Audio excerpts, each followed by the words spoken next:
common threat to data privacy. These are some of the questions I was asking in the former slide we have.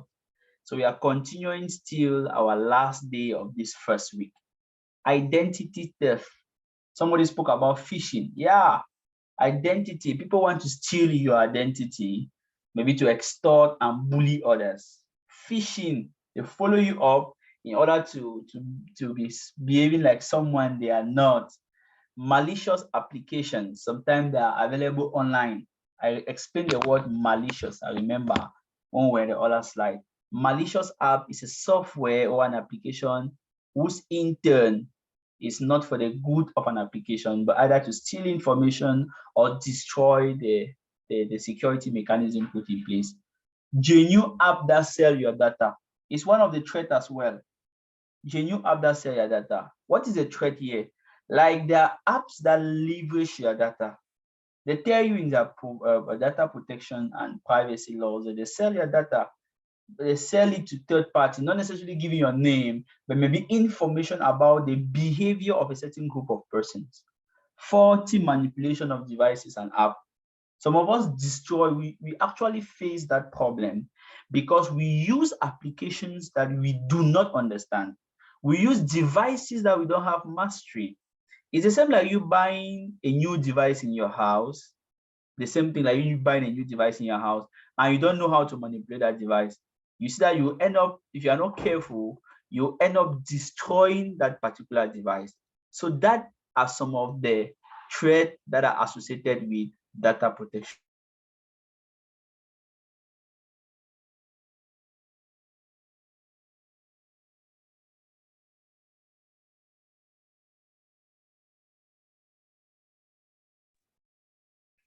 Okay, so those are some of the common threats that are associated with data protection. Now, what are the top causes of data privacy breach and leakage within an institution, be it a business, being an individual, or an organization? These are some of them. There are so many causes I will accept, but they are top causes. And the top causes, I've decided to classify them into 5. First, ignorance. Madam Yvette was saying at the beginning, ignorance. We don't know. Because our staff don't have as much information as possible, they get to be ignorant. So, but ignorance is not an excuse. When you perform ignorance, the hackers don't use it for a joke. Ignorance is not an excuse. So one of the top causes why our personal data goes out is we are ignorant.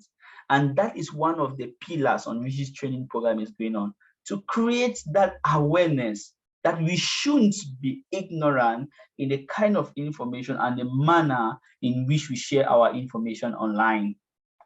Okay, the next thing, okay, somebody is asking if malicious application is the same like malware. It's the same. Malware, the meaning of malware is malicious software. That is the meaning. That malware is an abbreviation, malicious ware. Malicious ware is a malicious software or a malicious application. So it is the same thing. Okay. Now the next thing, which are the top causes for personal data leakage, is negligence. Because we don't have policies put in place to be able to govern the manner in which we manage our information, we interact with our information, it causes some staff sometimes to be negligent. But if we have policies, it won't be. So one of the causes is negligence. Too much curiosity. You see, when these posters of the training went through, some of you shared that experience as well. That you did not know what the cloud was all about. So you were curious. You wanted to understand what cloud was all about. That was the curiosity that took you to this class. And now, but some of the time, our personal data leak because of too much curiosity.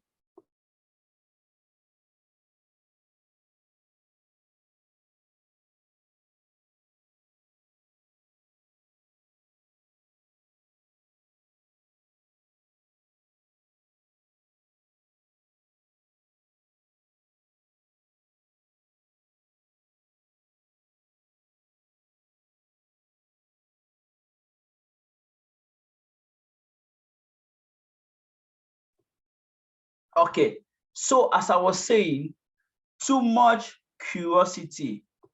Some of us, the reason why we went, we wanted to know what it was. In this case, the curiosity was a good one, it paid off. But we are too curious.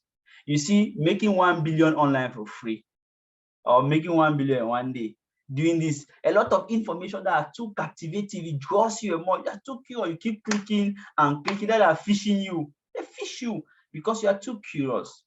You hear about making 1 million in one day, you are greedy. Greed. Because of greed is one of the reasons why our personal data can easily be lost. Send me your name and I'll momo you 1 million. Who does that? Send me your momo and I will send you. Who does that? It doesn't. It's greed and curiosity as well. Staff capacity. Like ignorant for us, if we don't have capacity in managing as well, personally, it may be difficult. But in this case, when we talk about staff capacity here, we mean to say an organization that does not have so many staffs, because some of you may be business owners or to be business owners. When your organization does not have so much staff, you tend to over labor those who are working. I know when the human being is really tired, it's a possibility for as well for data to leak. The same like us, if we are working on something that we have to input our personal data and we are tired, it's preferable we rest. Yes, it's preferable we rest as much as we can. Okay. Now, the next thing we are going to look about is we access threats to data. Now, the reason why we need to keep our information safe is to be able to solve these three: CIA, confidentiality, integrity, and availability. Confidentiality, you remember we spoke about initially, we're talking about who is having access to what information, privacy. So confidentiality is put in place to ensure that only those who are authorized to a particular resource have access to that particular resource. Integrity.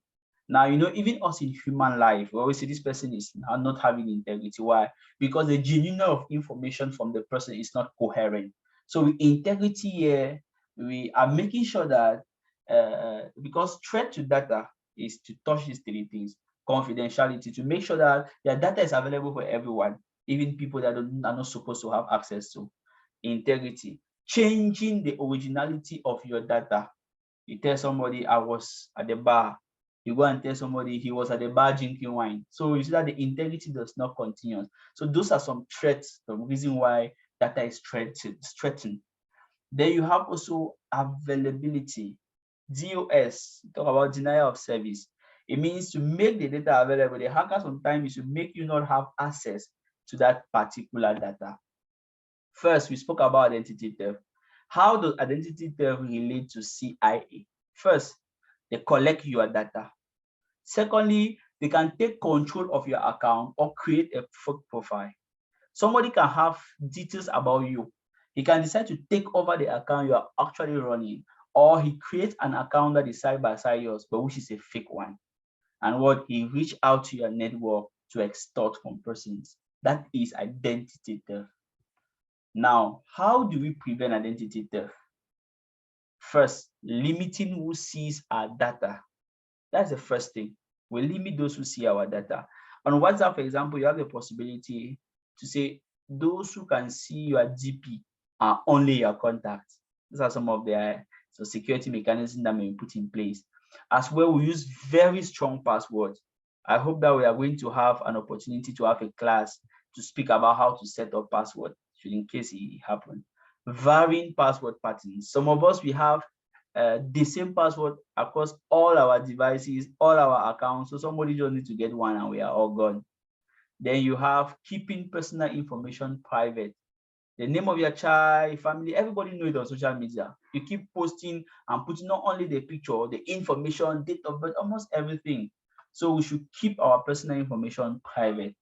Reporting fake profile, CIRT, Computer Incident Response Team, is a team of Antique. It's in one of the slides below, which we are going to talk. We'll report fake profiles. If our profile are hijacked, we call, there's a toll-free number 8202.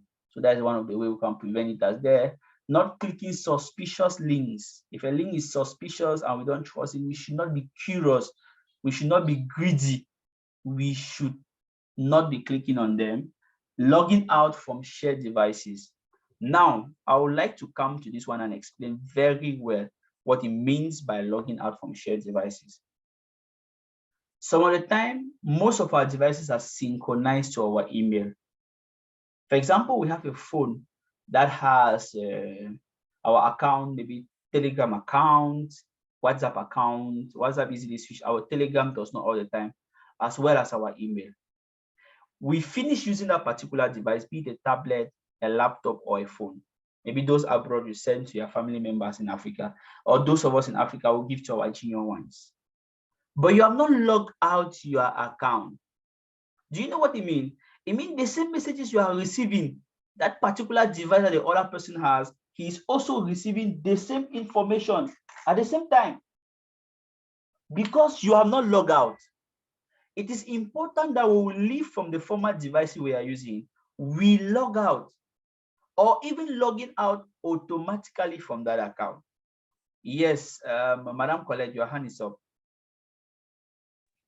What about a scenario where let's say, talking about what you said, now you want to send a phone to someone out of your geographical area, and you is it flash the phone, because there's a place where you can touch and every information is cleaned completely from the phone. So I think it's kind of safe as far as privacy is concerned, right? Okay. Yeah, flashing the phone is one concept. Let's say it's a Cartier language. You are resetting, in tech, we call about resetting the phone. You are resetting the phone in order to remove all. But there are some devices that come with proprietary operating systems sometimes. And resetting that phone will warrant maybe the next user to purchase that. So it might be a bit costly. But resetting the phone is the best thing to do because it cleans everything. But if you want to give maybe the account you had, most of the time when you don't want to reset for the person to suffer some certain one or two things, especially in things like laptop, you have to start putting drivers again and also many other things. So you ensure that all accounts that you have, you do log out. Please take note. As well as you work in the office, you are working in offices where you are logging your account in those company properties. Ensure that each day you log out. Why? There's no moment where they can sack somebody. Ensure each day, if not the next person coming might be having access to your personal information for forever and you don't even know. So this is one of the most easiest way in which people are tricked. One of the easiest way. You have account connected to so many devices, you give those devices to people, but you never really log out from those devices and you keep allowing yourself vulnerable. So I just said, let me take time to explain this particular one before I come back to the slide. Okay. Phishing. What is phishing? The scammer creates an online service that looks genuine. What is phishing? He creates something, a duplicate of what looks genuine. When you create a duplicate of what looks genuine, what do? The victims click and enter sensitive information. The scammer uses the information to steal from the victim, to bully them. He has fished you out. Why? Because we are curious. Why? Because we are greedy. So it is important some of those things we put in place, we should be able to implement it. How do we avoid phishing? Verify security protocol. That is what takes me to this. Whenever you open an account, you have HTTP and HTTPS. Let me stop sharing and go to a Google account and go to an online form. You see what I'm saying in practice, what we mean by this. If everybody is there, it will be important you look at your screen now very vividly. Okay. Now, if I open, for example, this, you see that this particular resource that is open here, if you look at it carefully, you see that the prefix here is HTTPS, Hypertext Transfer Protocol Secure. That is the meaning of that HTTPS. The S there stands for secure. I don't mean that all sites that doesn't have that S is bad.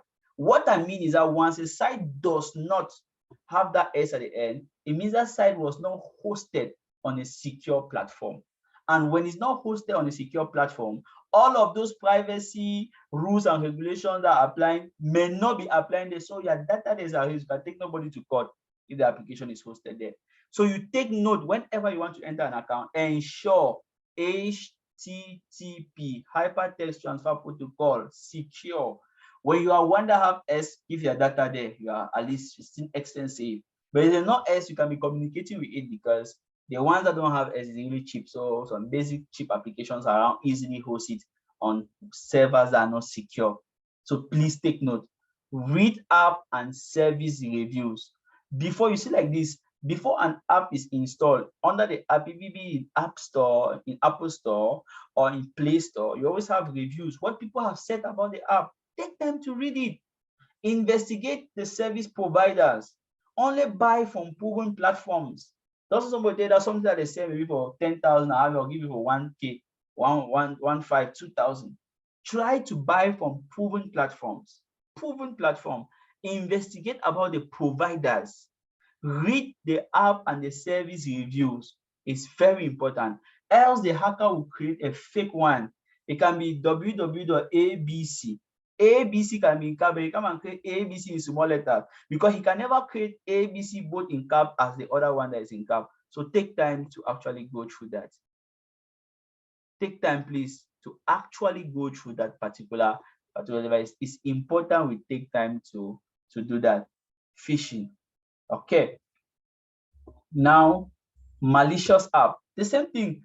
The scammer tricks you to install a malicious application. Your system needs an update in DDs. On your machine, your system needs an update in DDs. You have a free click on this link to go and download. And whenever you go, you allow app request access to your media files. You people say your phone now. Most of the time, like those who are using Google phones and the other services, we're going to be talking on it, or we'll go to the practical tomorrow. You access your camera, access your microphone, access your this, access. We just take allow. Just sing the verb. Allow. That's all we do now. To allow. We don't know. So when we are using an app, we must read the privacy conditions to know if we are giving him access to use Word. Because a scammer can put a malicious app, he asks you, you take your own hand and you give him access. And the scammer gives sensitive information for your file and asks for ransom. Bully. Take note, please. How do we avoid malicious app? Not installing easy money making app. Those are them. Make cash in 3 hours. 3 hours, 10 million. Before his own family members are still poor. Installing apps only from genuine stores. Please take note. Uninstalling apps that slow the phone. Because one thing, let me take time to explain this thing again. One thing the hacker does, or most of those apps does, is that in order for them to bypass the security mechanism put in place by your device, they must slow your phone. So I say, my phone is freezing. This machine is over freezing. Why? It is putting this thing on hold. Why it is on hold? It is doing its work. Any app that slows your phone too much, suspect that app, uninstall it. Uninstall it, not keeping sensitive files in your phone. That is why we are now coming to learn cloud, so that if you be in cloud, and given that we are paying for those services, we are at least transferring the risk. So not keeping sensitive information in your phone, where you know that you may be ignorant and not having expertise to manipulate. Not sharing private pictures and videos. Please take note of this particularly. Genuine apps that sell your data. What happened here? You sign up to a new app using your social media credentials. You always remember, right? So that you sign in with Facebook, sign in with Google, sign in with this, sign in with that. And since we don't want to be remembering password, we just choose those ones. We allow those apps to access and sell our private data to third parties. We do. Since we don't want to create an account there because we don't remember password, we just use our Google. So anything that's happening in Google is synchronized directly here. And the third parties use it for their advert and make money while we keep being poor.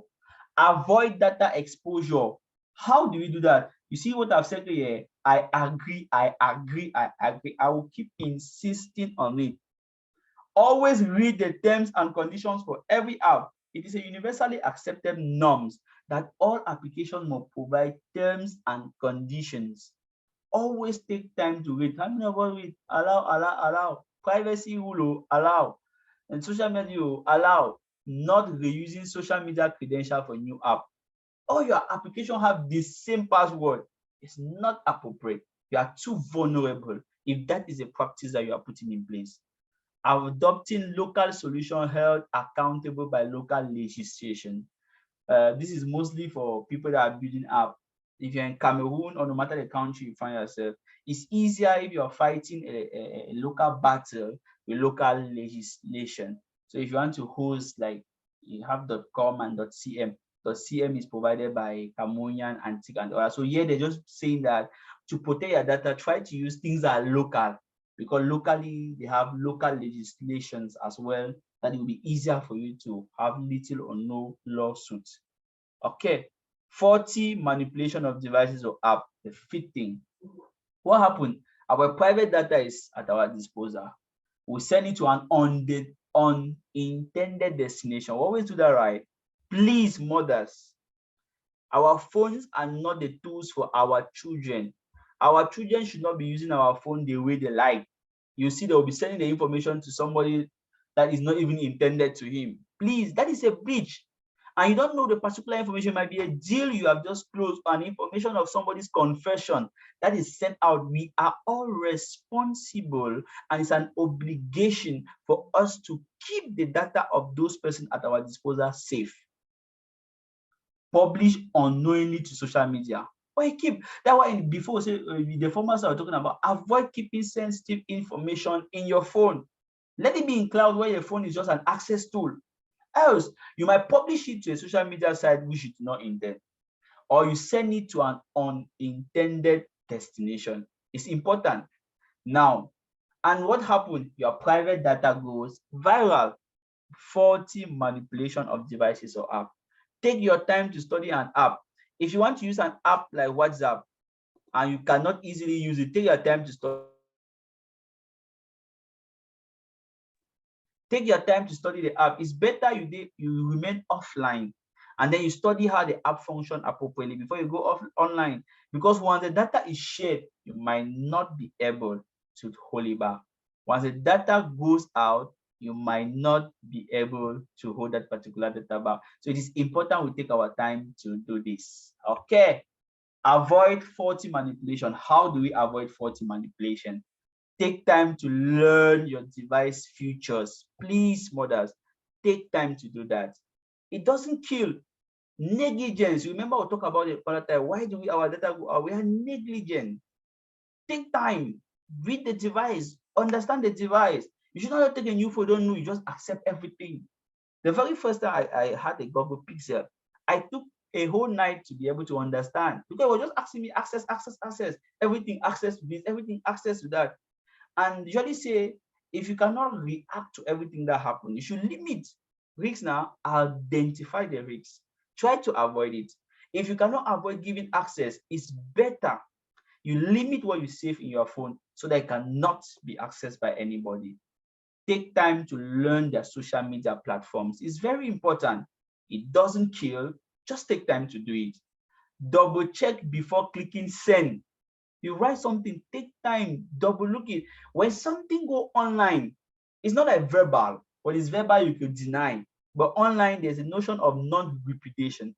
One of the things we're going to see, non-repudiation. You cannot deny what you send. Not using social media default settings.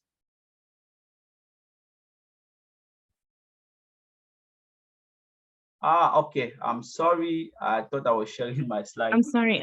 Yes, we can't see your slide, sir. Okay, I'm sorry. I thought I was sharing the slide.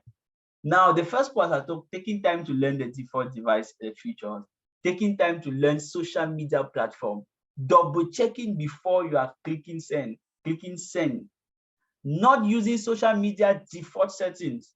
After this class, go to all your social media sites immediately. After this class, please take time and go to your social media site. Take time and go there. Read all the settings and don't accept all default settings. Do the settings yourself. Choose the settings that are appropriate for the kind of data and information you are sharing or keeping in that particular device. So how do you solve the problem of faulty manipulation of device? One, you take time to learn the future of the device. Two, because this thing, your phone has its own vulnerabilities. The social media platform in your phone has its own vulnerability. Your phone has also understand your device, which is your phone or your machine or your tablet, Understand as well the features. Take time to understand the platform features before you take allow. Double check before clicking send. Not using social media default settings. So please, immediately we finish, the first thing you should do is to try to implement that. Next thing that we should try to do, voila, we are getting to the end of what we have to do. Which of the following thread is most common in Cameroon? Madam Colette, I'm sorry, but let me just focus it on Cameroon first. Please, let's try to unmute our mic and tell me which of them is most common.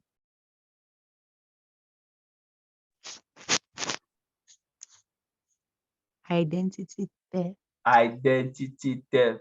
Yeah, identity theft is one of the most common. Very common. Identity theft is very common because people try to be who they are not. There's also this thing with Momo, right? Yeah, there's only thing with Momo. But do you know that default a faulty manipulation of devices is another one as well in Cameroon? It's another one. Our parents, most of us here, parents or mothers, we don't actually even take time to read through the devices, to read through the information of the device or the features we are using. Most of our parents use social media, but they don't know, just post anything, anytime, and anywhere. So please, it is important that we continue the awareness to those who are not able to go through this particular platform. Okay, with that, pillars of good data protection strategy, Hicks, we are talking about it. Malicious self activities account for 30%. Please take note of this information I'm sharing. Malicious activities, that is the hackers and the others, they consume only for 30%. It means the highest risk is not only the malicious person. Okay, Madam Colette, your hand was up, please. I think if I can assess a little as far as my geographical location is concerned, malicious malware is what is really common because they can't really access your Yeah, stuffs. So they create now apps which they kind of, it's like a bait, if I can say so, phishing like a app. bait, right? Yeah, Yes, where you keep which curious gets on your it. attention, and if you're interested, you start clicking, and all of a sudden you realize you have just swallowed hook, line, and sinker. That is true, but even at that, right? It is just because of the human error, and the error in the human is not knowledgeable enough. It does not have capacity.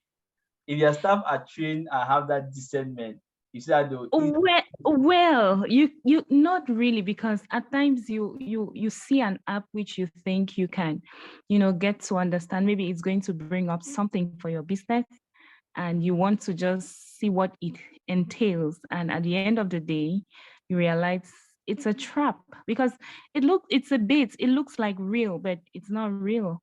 You get it. So it's true. you realize you eat something which is like a hook in your neck. They're fishing you like a fish. Yeah. That's why you Those see most. malwares are really Yes, that's my way. annoying. If you see most like for example, I have this laptop is laptop for classes and other important stuff. There's a laptop mostly. There's what IT expert call the dark web. It's where I have most of those activities. You should always have those particular type of laptops to do research, go into malicious things, just to know that particular device actually have little or nothing valuable, and the emails there is not something really communicated. So it's just a smart game. So it's important they try to track you, but educating your staff more on capacity is important for them to know how to Yeah. manage if that happens. Mm. How should they manage? But also, I think most of our parents here, most of the reason why data breach in our organization down here is human errors, faulty manipulation, or sending it to the wrong person. We are sending it maybe to the wrong person, or we don't manipulate it. So you see that it is important we focus on ourselves. Machine failure as well account for 10%. Okay. Best practices of social media platform. Please ensure you read the privacy and security rule. That's just a summary here. Ensure this encryption system might be so much for our first class. I'm going to be explaining as we use it with time.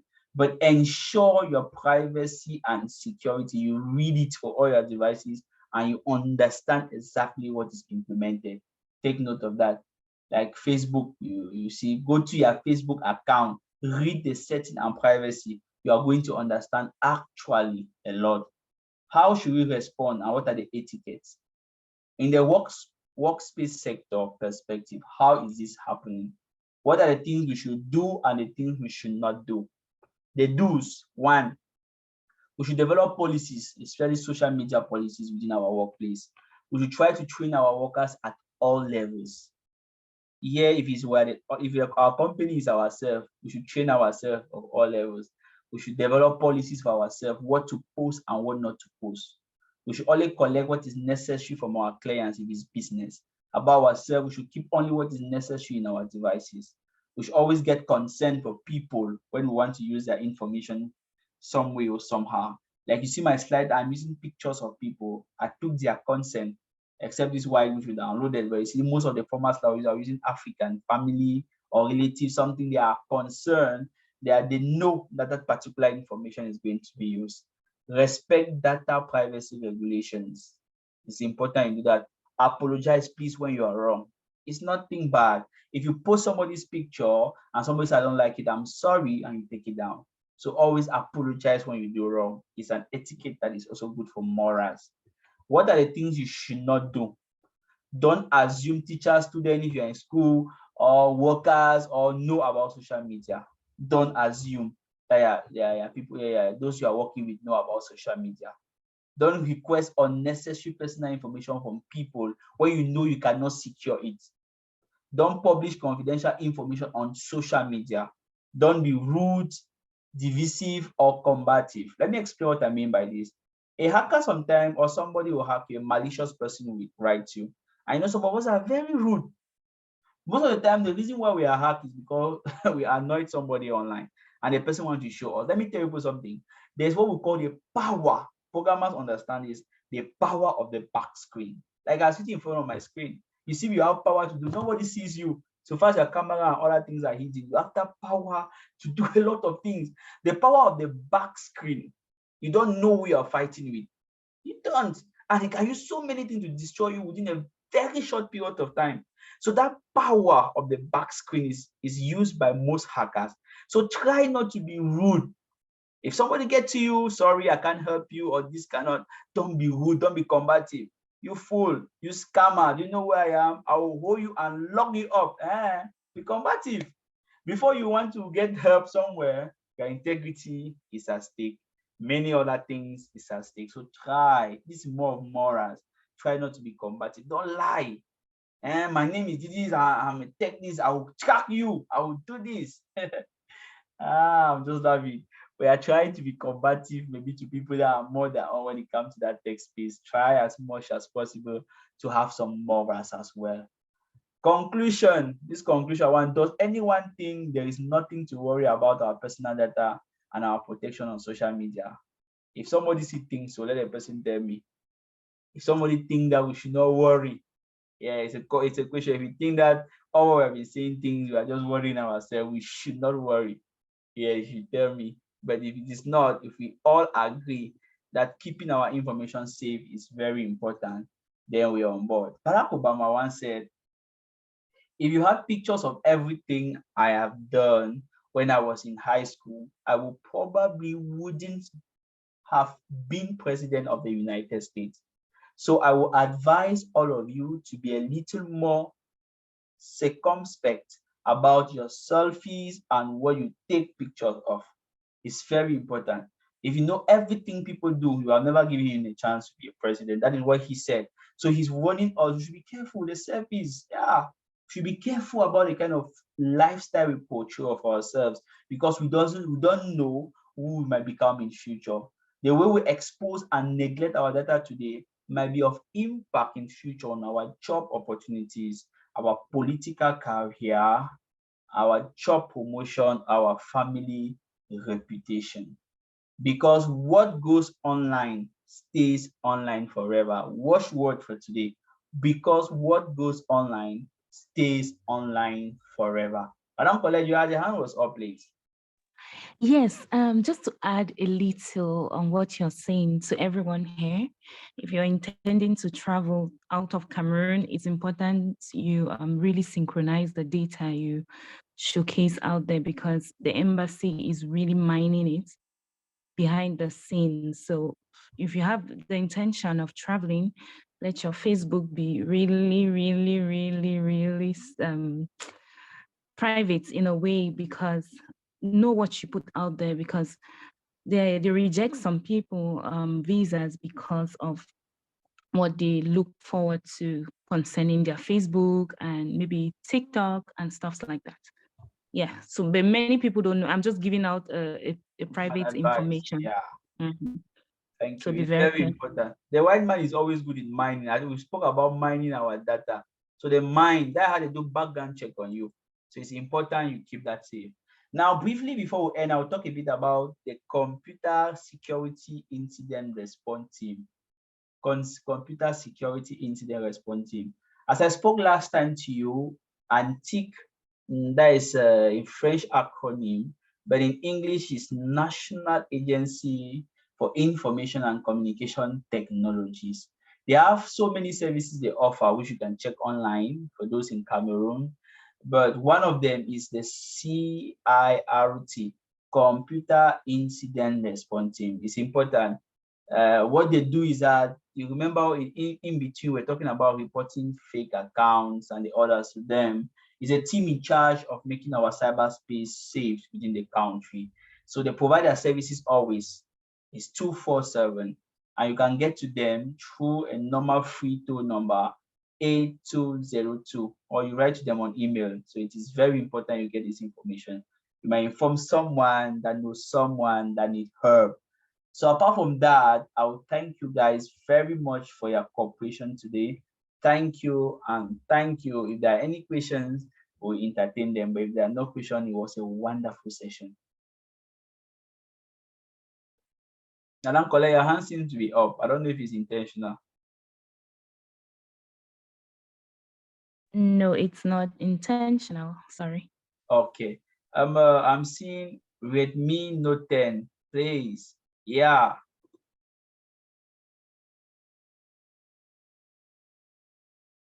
Redmi Note 10, your hand is up, please. You can ask your question. Unmute yourself and ask your question.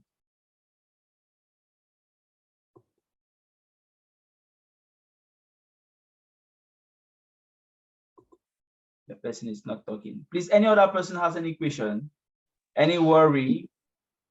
Yes, sir. At some point there was a breakup at the level of the network, and you spoke about endpoints and something else and policies. So is it like Endpoint it's policy recorded? is So if it's recorded, I can, just get back and check it out. But if it's not, then you need to explain that. I don't know. okay. I'm sure it's recorded, but let's just for briefly, the three things you take note of what you want to set a good pillar strategy to protect your data: endpoints, policies, and risk. The endpoints are the devices, the nodes in the network that utilizes those particular resources, your phone, your tablet, your computer, your printer, or in fact, all of the devices that that take part in the data are the endpoints. When I send an information from this phone to this phone, those two devices are the endpoints. Then are state policies that governs those using those endpoints. We spoke about the social media, all the other policies you can put in place. The risk there is identify your most valuable asset. The asset is anything valuable to a company or to an individual. It can be information, it can be a resource.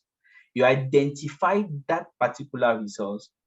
If you try to identify the resource and the threat associated with the resource, somebody holding 1,000,000 and somebody holding 1,000 and working together, they have two different threats. So identify the threat. Try to avoid it. If you cannot avoid it, you control it. If you can't control it, then you outsource it. That is why I was talking like cars, you pay insurance, even pay life insurance, because they know they travel a lot and their job is risky. So they have identified the threat. They know they cannot manage or control it. So what they do is that they transfer the risk. And also, what do you think about when you use, okay, let me just give the example directly. Talking about Microsoft, at times, Microsoft will want to take control of everything about your computer. So what do you think about that? What's that? Is asking you, should I take control of everything now, which puts like maybe another app which was formerly in control, that it actually loses its control, and now Microsoft wants to take control. What do you have to say about that? Okay, I remember when I was speaking about you giving access. Most of the time, you have your personal data, you have the platform, and when you give that platform sometimes full access, it increases user experience. Yeah, it's easier, it gives you better experience. Microsoft itself, I don't want to talk more about Microsoft, but let me just use the word platform. The platform that is running there prefers some certain apps as well that it trusts. If I make Madam Collect Minister today, all those you appoint around you, those you are comfortable with, right? Because you know their mindset, you know how they function, you know maybe you are not risk at risk. So when the app also is running, it's running with other apps that it does not know. So it proposes what it knows that communication there will easily flow. Ah, that's crazy. Yeah, it communicates easily. That's why I see when it come out, there are some apps even in your phone that you can never delete them because those apps Yeah. will actually make the software to function the way it functions. If you see that sometimes that an application will run in your machine and the machine will notify this app the activities are suspicious. Do you want to uninstall it or this? That because the app, they are not flowing together. They are not communicating the same language. So applications, they will function like us. And secondly, it's also an intelligent work done by the manufacturer. He wants to gain full monopoly on your device so that you become so dependent on the services he performs. Because if he does not, so you have substitute goods, you can go somewhere else. But if you are fully dependent on what he provides, you'll be forced to install his services.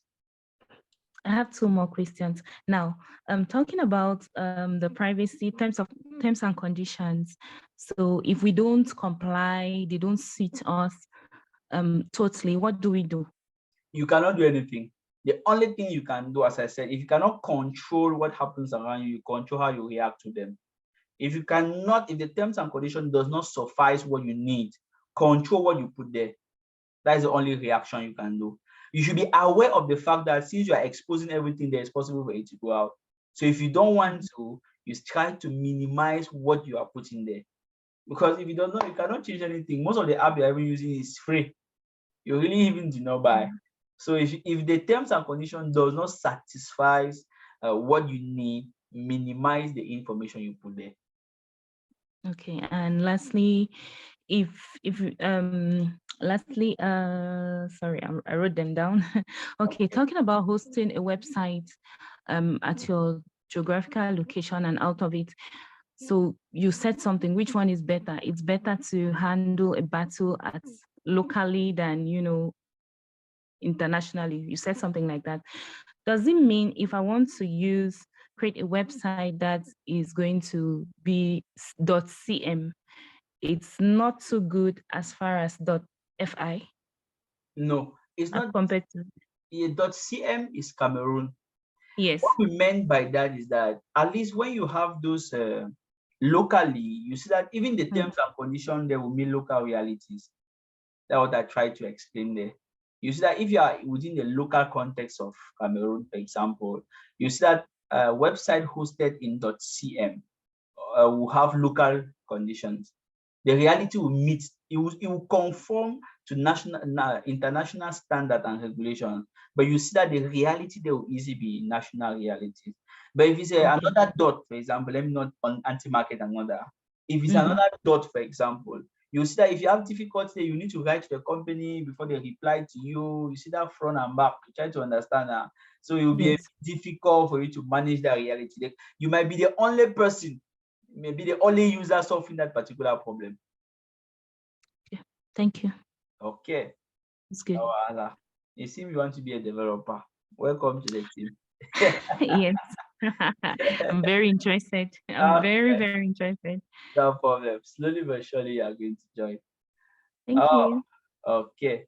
Thank you very much. It was a wonderful session. If there are no other questions, if nobody have a question next, tomorrow will be the rendezvous. I'm already 3 minutes late into the next class. So tomorrow will be the rendezvous. If there are no other questions, I would like to thank you all for your patience for today in particular. And thank God for this session of today for strength and for wisdom. Tomorrow's anointing will be fresher than today's anointing. To those in the time zone of night, I say good night. To others, I say good morning. Madam, there's a hand up. Shahan is upstairs, but she's not talking. Redmi Okay. 10 Pro. I asked, he's not Okay. saying anything. Some All people say, right. Moi moi. Mita Kitos Palion. hi, Nuku hi, Hubin. hi, Nuku hi. Hubin. Nuku Hubin. Okay, Moi Kitos. thank you very much. So we are going to see Mhm. tomorrow. Ciao. Yes. Yes. Ciao ciao. Okay.